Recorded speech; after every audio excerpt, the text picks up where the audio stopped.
ചേർത്തല നൈപുണ്യ കോളേജിന്റെ നേതൃത്വത്തിൽ ലഹരിവിരുദ്ധ ക്യാമ്പയിൻ സംഘടിപ്പിച്ചു.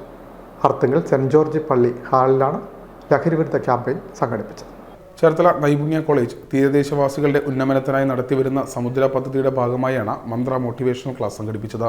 വർണ്ണാഭമായ കൗമാരം എന്ന പേരിൽ നടന്ന ലഹരിവിരുദ്ധ ബോധവൽക്കരണ ക്ലാസ്സിൽ Naipunya college assistant executive director father Nithin Chacko Kilukkan അധ്യക്ഷത വഹിച്ചു. നന്ദി പറയാണ് ഈ കാര്യങ്ങൾ ക്രമീകരിച്ചതിന്. ഞങ്ങൾക്ക് നൈപുണ്യ കോളേജിന് സന്തോഷമേ ഉള്ളൂ നിങ്ങളുടെ കൂടെ ആയിരിക്കാൻ. കുറച്ച് നാളെ നമ്മൾ ഒരുമിച്ചാണ് യാത്രയിൽ പല കാര്യങ്ങൾക്ക്. ഇടയ്ക്ക് അപ്പച്ചന്മാർ ഒരുമിച്ച് കൂട്ടും, ചെറിയ കാര്യം പറഞ്ഞു കൊടുക്കും, അമ്മച്ചിമാർ ഒരുമിച്ച് കൂട്ടും, ഇടയ്ക്ക് നിങ്ങളെല്ലാവരും ഒരുമിച്ച് കൂട്ടി മറ്റ് പലതരത്തിൽ ചിലപ്പോൾ അവിടെ കോളേജിൽ കൊണ്ടുവന്ന ഒരു കാര്യം പരിശീലിപ്പിക്കും. ഇത്രയേ ഉള്ളൂ. നമ്മൾ ഒരുമിച്ചാണ് മുമ്പോട്ട് പോകേണ്ടത്. നമ്മൾ ഒരുമിച്ച് സമൂഹത്തെ നന്മയിലേക്ക്, നല്ല ഭാവിയിലേക്ക് വളർത്തണം. അപ്പം അതിന് സാധിക്കേണ്ടതാണ് ആശംസ.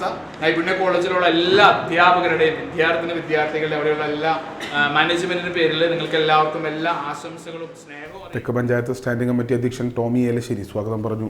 Civil excise officer S Sreeja ലഹരി വിരുദ്ധ ക്ലാസ്സിന് നേതൃത്വം നൽകി. 60ഓളം വിദ്യാർത്ഥികൾ പങ്കെടുത്തു. അധ്യാപകരായ രശ്മി ദേവി, ശരണ്യമോൾ, സി ഷോണിമ, ഷീനു ഏഞ്ചൽ ചാക്കോ, ആനി എലീഷ, വിദ്യാർത്ഥികൾ തുടങ്ങിയവർ നേതൃത്വം നൽകി. വിഡ് മീഡിയ ചേർത്തല.